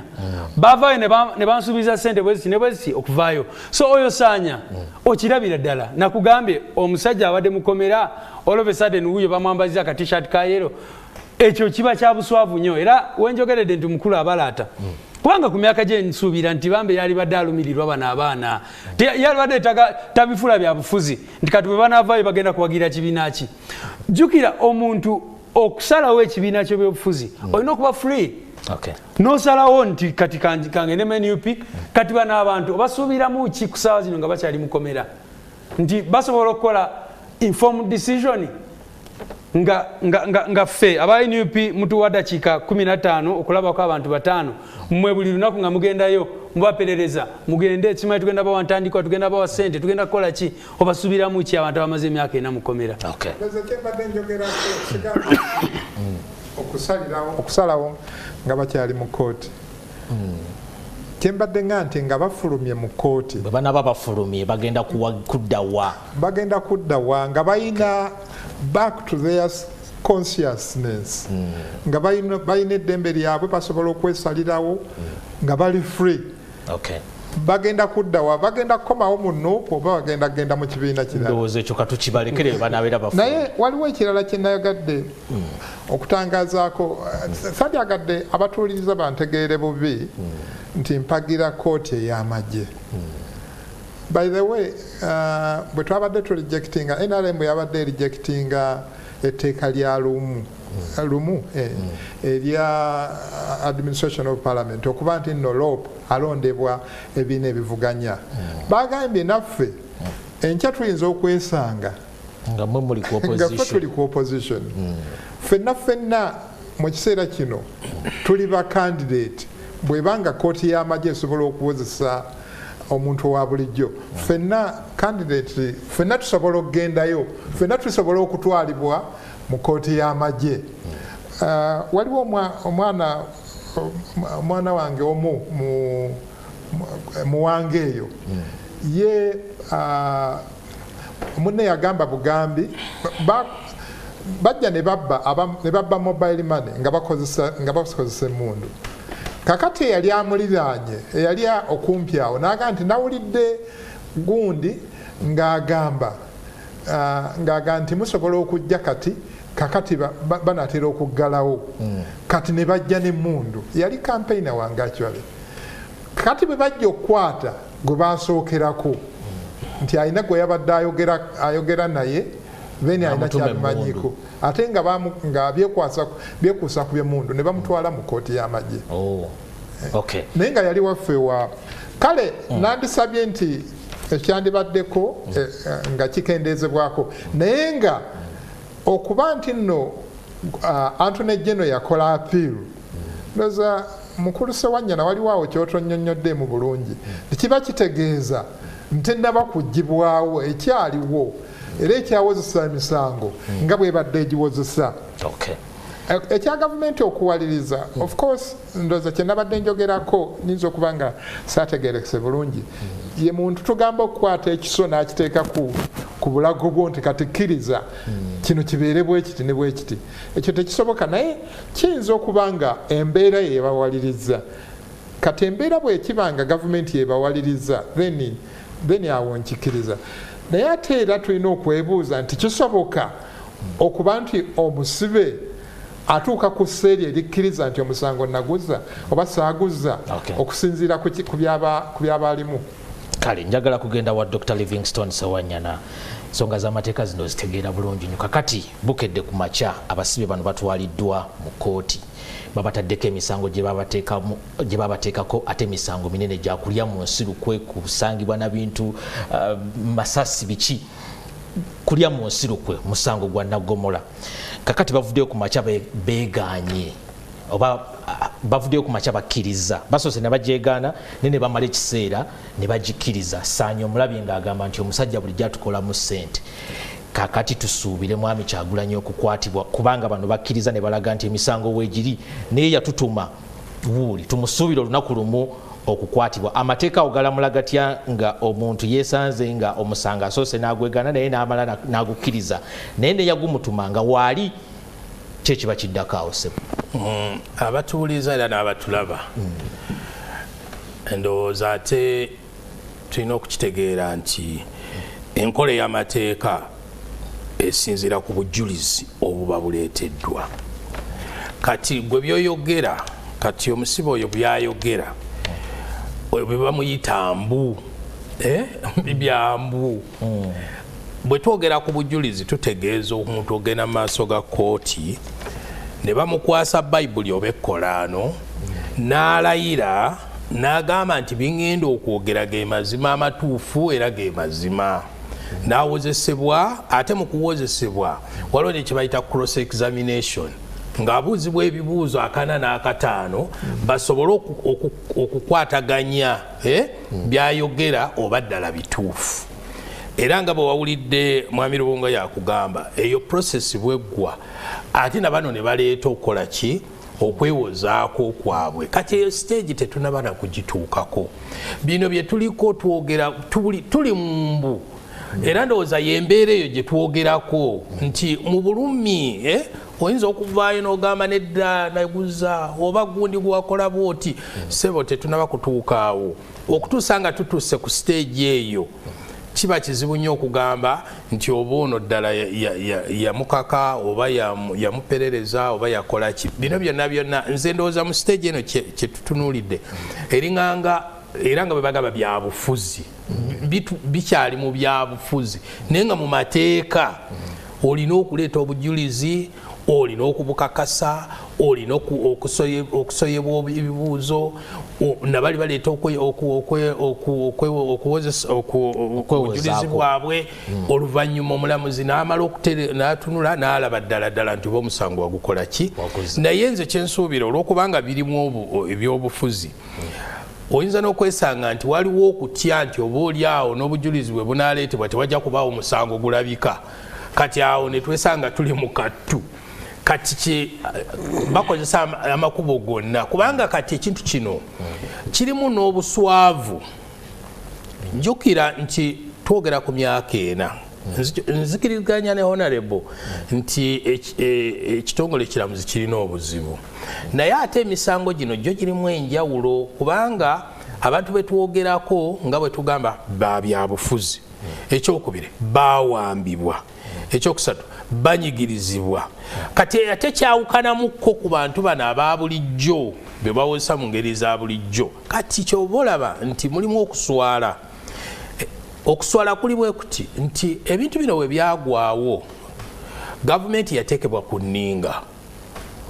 Abantu mwabatwalawa, mubakozesa ki, lwaki temubawozesa, mubaleete mubawozese. Ogwo omulanga ne guva mu buli ludda, ne mu palamenti ne gukola ki, gwatuuka ne mu palamenti tuuka. Kati ne bagamba abo famire zaabwe eza abaafiirwa abantu baabwe tujja bakola ki, tujja basasula, abalala tujja kubaleeta mangu mu kkooti. Kati emyaka 4 tonnabawozesa kuba abalala tobasasulanga abaafiirwa. Kati mubaamu okuswala, kwegamba ebintu bino birimu okuswala. Nze ndowooza Honorable Balamu ekimuleetesa mu kifaananyi kino agezeeko okuyamba gavumenti okuva mu kuswala kwerimu, kubanga okuswala kw'amaanyi si kuwawa n'okka, kubanga ekintu kye twogerako n'ekibiina ky'amawanga amagatte kyakiyigira mu alipoota eyafulumizibwa ekibiina ky'amawanga amagatte ku ddembe ly'obuntu. Yalaga nti gavumenti erina abantu beyasiba betewozesanga, waliwo abaafa famire zaabwe tezisasulwanga, era ne babagamba gavumenti ya Uganda erina okukola ekintu kino. Kati obuswavu bwe twogerako bungi si bwa wano bwokka, eri famire eri bannabya, obuswavu bwansi yonna. Mukola ki? Temussa kitiibwa mu nfuga y'amateeka. Abantu be mwasiba lwaki temubawozesa ne mubata oba ne mubasiba, oba lwaki temusasula famire zaabwe ezafiirwa abantu oba lwaki mwabawamba? Kwega ebibuuzo bingi. Ate jjukira tugenda na mu kulonda kw'2026. Kati omuntu yenna ali mu byobufuzi aba ayagala atereeze ekifaananyi kye, ate mu kukitereeza mubaamu n'okusiiga enziro. Kyova olaba nti bwe mbadde mpuliriza wano mulimu ogamba nti ate aba NUP mukozesa abasibe bano, ate bano mubaamu okusiiga enziro kuba ebintu byonna byetwogerako byaki bya bufuzi ate okulonda kujja buli omu ayagala okwetereeza mwetereezezza mutya awo wali kalumanywera mwami Lubongoya kati bano 19 tutegedde kyebaliko n'ekibiina mutegedde kyebaliko kale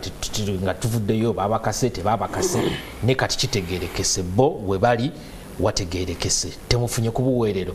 ku nsonga y'abasibe. Of course ekisooka njagadde okuddamu ekyo kintu kibagamba tubakola mu ssente n'ebirala president waffe yavaayo naffe tubadde nga tubagamba nti bwe muba mulowooza eno bizinesi yaffe mugigaliwo bwe mubata bizinesi effe bwe muba mugamba nti tukifunamu bwe muba mugamba nti tutambulizako ebyobufuzi sisuubira nti NRM twagaliza nnyo tubeere n'ebyobufuzi tubeere n'ekyokwogerako mutaba abantu baffe bwe mwawamba 18 abakyabuzeewo up to now mubajeewo naye gye mwabateeka mubajeewo then ebyobufuzi byaffe bife tulekerawo okubeera n'ekyokwogera kubanga mugamba tugenda netufuna ekyokwogera bwe tugendeyo mu bazungu n'abalala mu mawanga g'ebweru mubate bano abantu baffe oba mubawozese then tuleme okubeera n'ekyokwogera completely and also so your argument tesobola kumakinga sense n'akamu katombuziza oba tufunye obuweerero ekisinga okuba ekyennaku nti bano abantu bakwatirwa bwereere just okuwagira NUP kakati ekizibu nti up to now bakyawamba abalala bakyakwata abalala almost every week tufuna abantu bebawambye ina leero mbadde wano ne bangamba side z'esironko eyo batandise okukwata abawagizi baffe lujuzi twali wano ngeyo side z'erukunjiri abaana baffe batukubira amasimu RDC babaguddeko olutalo babawamba n'ebirala bwe bityo so ne bano 19 ne baba nga bavuddeyo kyetulina okulwanako kulaba nga bino ebikolwa ebyokukwata abantu nga tebalina musango okuwamba abantu bikome tukyayogera ku bano 19 betumanyi abakkiriza emisango tetumanyi kyekigenda kubabeerawo first of all tetulina sure nti bagenda kuteebwa kubanga bano abantu nga bwe kugambye bekyusakyusa ate n'ekirala babatadde katusabe tebagenda bayisa ngebe benkugambye aba PRA bebattanga ne bagamba kati mugende ewaka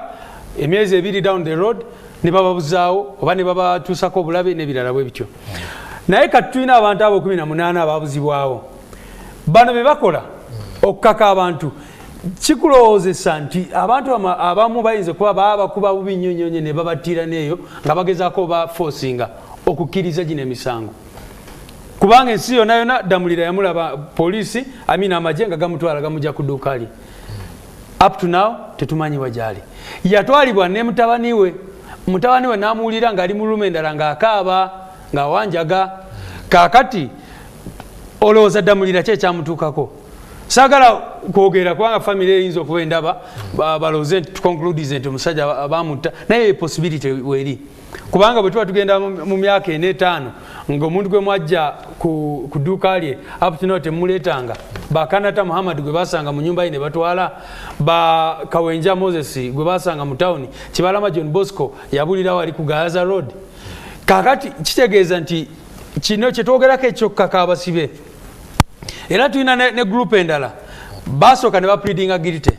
bambe nga babasuubiza ebyo byonna bye basuubiza bano kati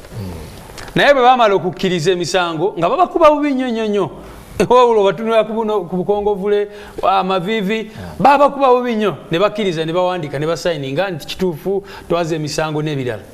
babaali babasuubiza nti bwe mukkiriza tugenda mu plea again tubate up to now bakyali mukomera era kati bazeeyo mu court martial bali mu kukyusa empaaba yaabwe ogamba nti babakaka bagala kukyusa plea of guilty gye bakola yali nkyamu era bagezaako kola ki okugikyusa so obuweerero bujja kubeerawo nga tumaze okwejjako government embi that is the only way we can get some reprieve. Omulungi atulaba ku NTV tuli mu programu ebigambo tebitta njagala kugendakoko mu kusoma obubaka bwabo baganda baffe abayise ku mukutu gwaffe ogwa WhatsApp enamba bwedda ku eriko screen nga tulindirira okulaba nga nammwe mwetaba mu kuteesa kuno naye nga tetunaba kugendayo Honorable Kefa kino kirekawa obuwagizi bwamwe 2026 nga waliwo bannayuganda abakwatibwa nga tuva mu kulonda kuli tugenda mu kulonda kulala tebannaba kumanyibwako mayitire mpozi balina n'omusango mu kooti tulina omusango mu kooti gwe twawaba era nago gukyali eyo omusango nga gusaba ki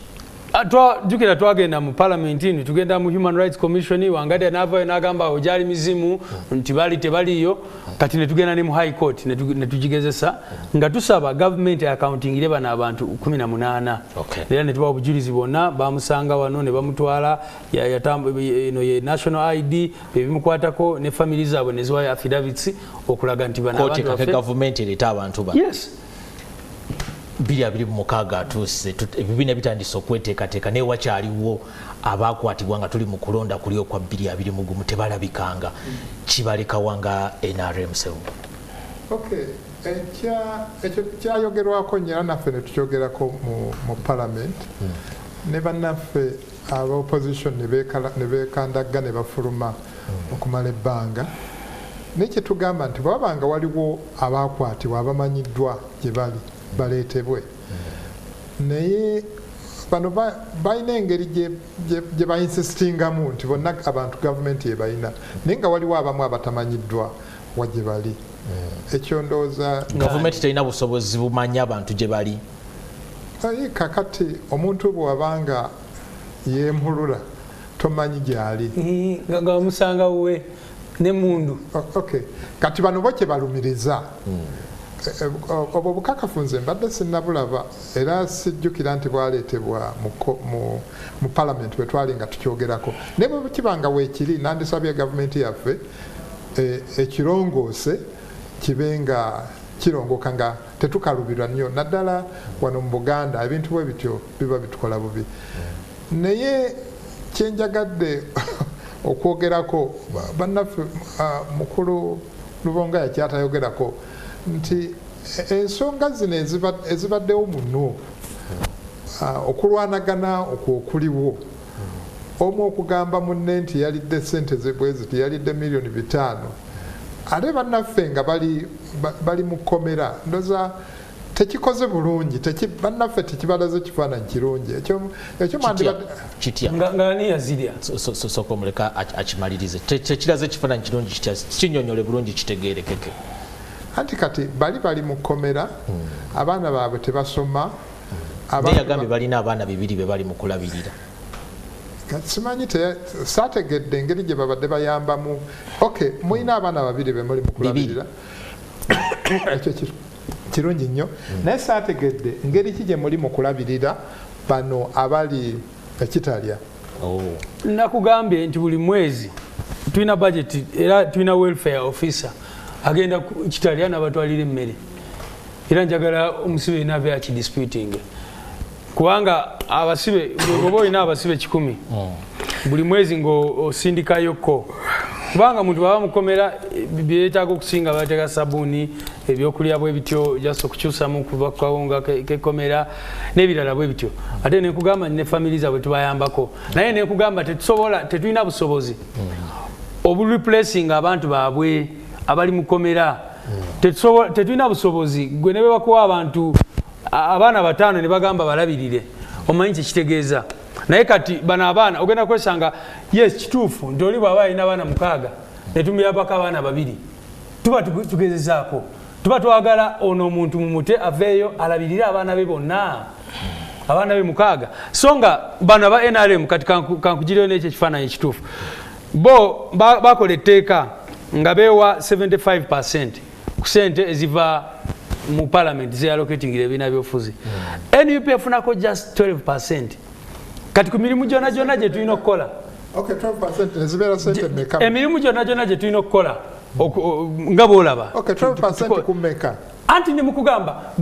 ati kukola mathematics omanyi mathematics okola calculation eri simple kyengezaako okukugamba nti bano beewa 75% tetumanyi kyezikola 75% of what? Kakati of the total budget allocated for parliament. What's the total? Now, nakugambe kola I'm not here to really do that calculation for each kole. Na ye point yange eri nti bwe bamala okwewa 75% fe olaba byonna bye tukola ne tuzimbako ekitebe ne tumobilizinga ne tukola nationwide tours ne tuzimba obukiiko kati welfare is just part of it. So kiba kitegeeza nti singa tebawamba abantu baffe tebakwata abantu baffe tebakola ki sente ze twali badde tuteeka mu mirimu gy'ekibiina twali badde ne offices ezaffe nga zibuli wamu mu ggwanga n'ebirala bwe bityo naye ne 12% gye tufuna twesanga nga tulina okuspendinga a lot of that budget on welfare issues kye twali badde tetukola. Dr. Sewanyana, kiki ekirina okukolebwa? Tuli mu mbeera ya kuwumbawumba. Kiki ekirina okukolebwa bino byonna birina okuggwawo, okusika omuguwa, amateeka okulinnyirirwa nga gwe omulwanirizi w'eddembe ly'obuntu Ssebo? Ekisookera ddala tulina okugoberera amateeka. Kitegeeza nti abasibe beetaaga okuwozesebwa okusinziira ku mateeka nga bwe gali, bwabaawo obujulizi, bwe baba nga tebazza misango bateebwe, naye ate embeera gye bayiseemu nayo yeetaagisa okumanya nti banyigiriziddwa nnyo era ndowooza kyandibadde kirungi bateebwe. Abo abaabuzibwawo gavumenti ebeeyerage bali luddawa,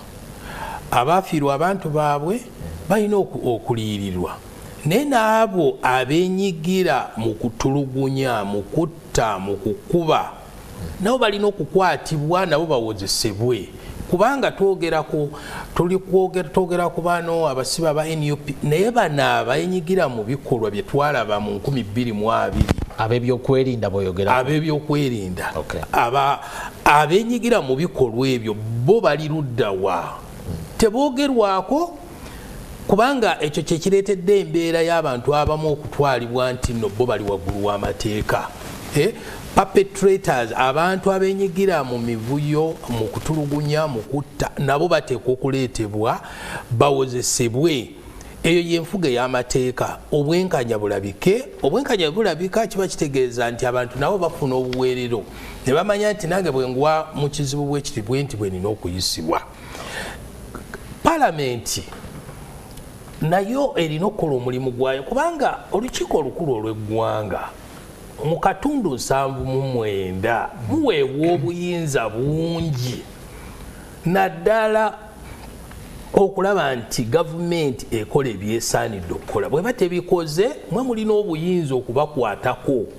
naye palamenti nayo eringa nze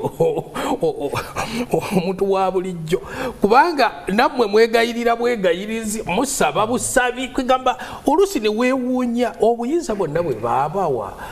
omu katundu 79 akasemateeka mubukozesa ki? Kubanga mulina okulaba nti mutunuulira enkola, mulina okulaba nti gavumenti ekola okusinziira ku mateeka, mwe mwaweebwa obuyinza okulaba nti eggwanga litambula bulungi. Kubanga bo bano abakulembeze bwe baba nga bakozesa obuyinza oluusi bayitawo we balina okuyita, naye olukiiko olukulu olw'eggwanga namwe mulekeraawo okusaba obusabi. Bantu njagala producer wanga nyambeko waneeno tutandise noono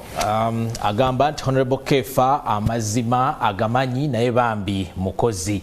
buyondo ewakiso bwati bwagambye. Good morning ebigambo tebitta, nze Abdallah okusinziira ekkata ebigenda maaso mu ggwanga lyaffe biruma ate biswaza. Oyo Honorable wa NRM mugambe ffe okay.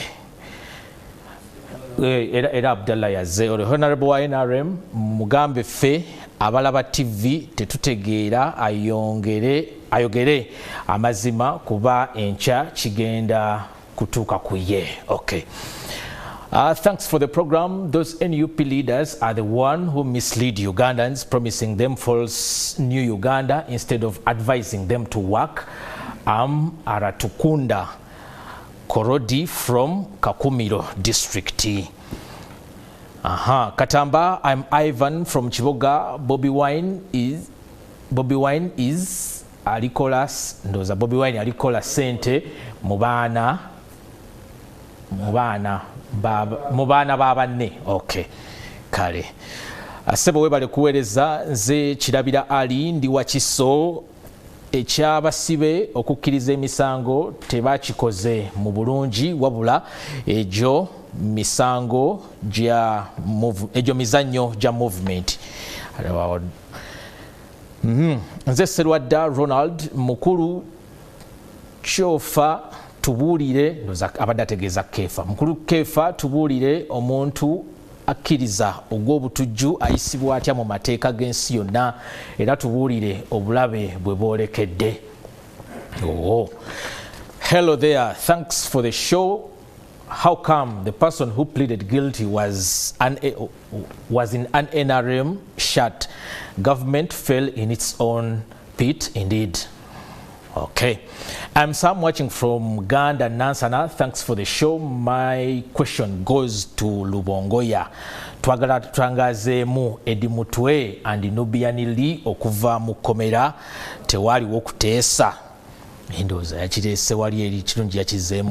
Good morning, I'm Fahadi from Seta. We just request Mr. Balam not to force our brothers to accept what they didn't do. Thanks. Government ekola kyonna okulaba nga etiisa omwana yenna avaayo okulwanirira obwenkanya mu ggwanga kyambadde kale.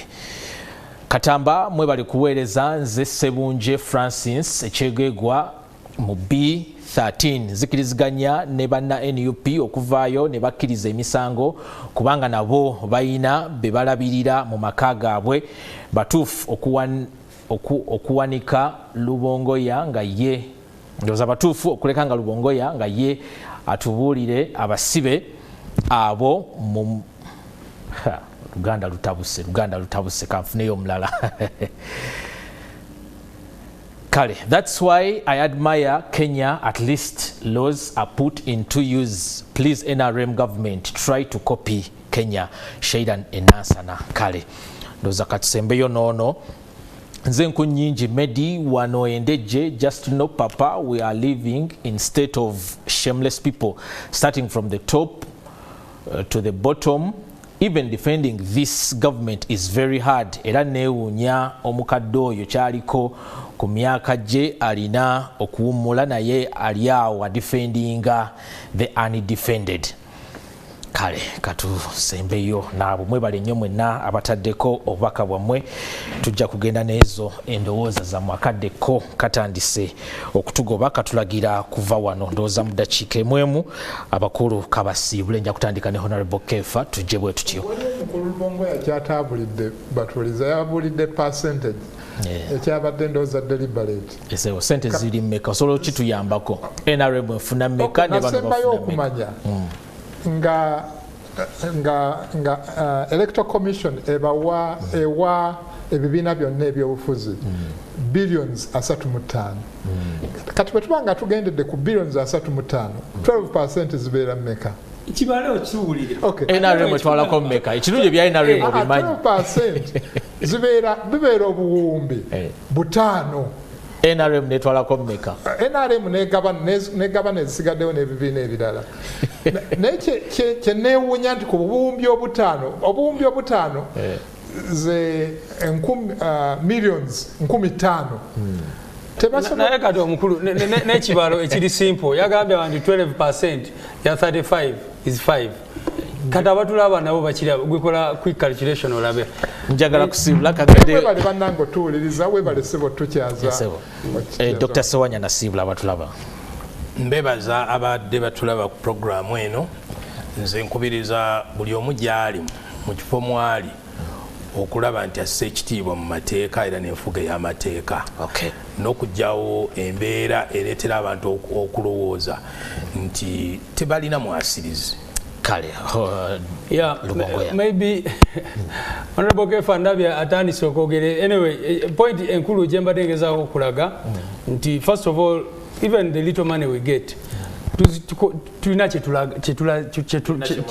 tulina kyetulazeeko era saagala muntu ave wano alowooze tisente zibeera zaffe zakulya nedda zezimba ekitebe kyaffe zezisasula rent mu offices zaffe ez'enjawulo zesasula abakozi abakola mu offices eyo gye mugenda ne mulaba zeziteekawo essomero lye tulina erya NUP School of Leadership zezikola emirimu nationwide tour n'ebirala bye mulaba bye tukola.